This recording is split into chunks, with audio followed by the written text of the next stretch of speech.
তালিকা আকারে যাতে প্রকাশ করা হয় এবং তারা যাতে নির্দিষ্ট সময়ের মধ্যে চলে যায় এবং বারবার পরীক্ষায় মাস্টার্সের রিয়েটিয়ে হলের সিট নিয়ে থাকবার যে প্রবণতা সেটা যাতে বন্ধ হয়ে যায়।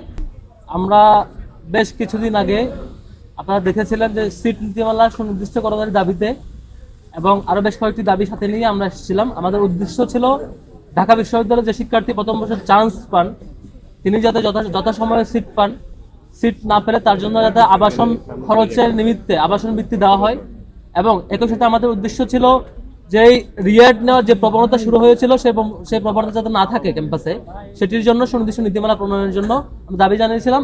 সেদিন বিসি স্যার সকল মিডিয়ার উপস্থিতিতে বলেছিলেন 30 তারিখের মধ্যেই ওনারা আমাদেরকে আপডেট করবেন, জানাবেন যে কোন কোন হলে কোন কোন পর্যায়ের কত সংখ্যক শিক্ষার্থী এখনো সিট না পাওয়ার কথা থাকলেও তিনি সিট নিয়ে রয়ে গেছেন অছাত্র। এই তালিকা তিনি আমাদেরকে দিবেন এবং সে অনুযায়ী ব্যবস্থা কি নেবেন সেটা আজকে ব্রিফ করবেন। কিন্তু দুঃখজনক ব্যাপার হচ্ছে আজকে এসেও আমরা হলগুলোর তালিকা চূড়ান্ত পাইনি যে কোন কোন হলে কোন কোন শিক্ষার্থী অছাত্র আছে এবং সবচেয়ে দুর্ভাগ্যজনক ব্যাপার হচ্ছে হলের সিট দেওয়ার জন্য যে সিট প্রণয়ন নীতি সুনির্দিষ্ট নীতিমালা দেওয়ার কথা ছিল সেটিও চূড়ান্ত করেনি।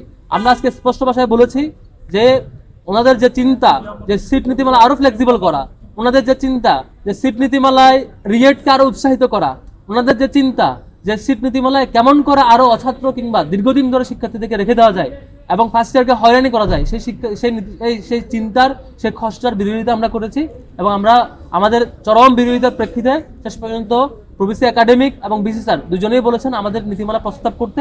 আমরা আপাতত মৌখিকভাবে বলেছি, পরে লিখিতভাবে বলবো। স্পষ্টত অবশ্যই যাতে সেশন বাইন্ডিংস থাকে এবং অবশ্যই যাতে রিয়েট নেওয়ার প্রবণতার দিকে ঝুঁকে না যায়, যারা রিয়েট নেন তারা যাতে এই সিট নীতিমালার মাধ্যমেই সিট না পাওয়ার যদি সিট বাতিলের দিকে যায় এবং সিট যাতে তাদের সিট যাতে বাতিল হয় এবং প্রথম বর্ষের শিক্ষার্থী যাতে প্রায়োরিটি পায়, এ ধরনের একটা খসড়া প্রস্তাব আমরা দিব। আশা করি খুব দ্রুত সেই প্রস্তাবিত, আমরা আপাতত মৌখিক প্রস্তাব করেছি। উদ্দেশ্য একটাই যে সেশন বাইন্ডিংস যাতে থাকে এবং বারবার পরীক্ষায় মাস্টার্সের রিয়েটিয়ে হলের সিট নিয়ে থাকবার যে প্রবণতা সেটা যাতে বন্ধ হয়ে যায় এবং একই সাথে যেসব শিক্ষার্থীরা হলে রয়েছেন সিট মেয়াদ শেষ হয়ে গেছে তাদের যাতে আনুষ্ঠানিকভাবে বিদায় দেওয়ার একটা কালচার শুরু হয় এবং প্রত্যেক শিক্ষার্থী যাতে সিট পায় আর কি।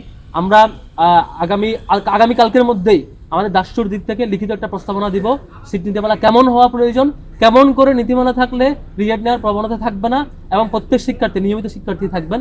একই সাথে আমরা বলেছি আপনাদের কাছে হল পর্যায়ে যে এক্সেল সিট রয়েছে, কোন সেশনের কারা কারা শিক্ষার্থী রয়েছে, প্রত্যেকের কম্পিউটার আছে হল অফিসে, সেগুলো খুব দ্রুতই তালিকা আকারে যাতে প্রকাশ করা হয় এবং তারা যাতে নির্দিষ্ট সময়ের মধ্যে চলে যায়।